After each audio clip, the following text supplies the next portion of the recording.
है नई launched hero extreme 250R।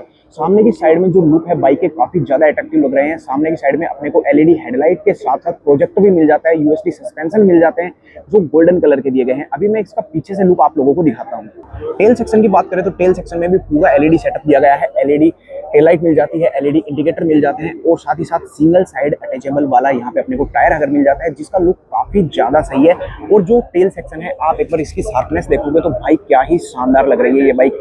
तो आप लोगों को ये बाइक कैसी लग रही है वो चीज मुझे कमेंट करके जरूर बताना। और ये बाइक आप लोगों को मिलने वाली है मात्र 1,80,000 रुपए एक्स शोरूम प्राइस पे।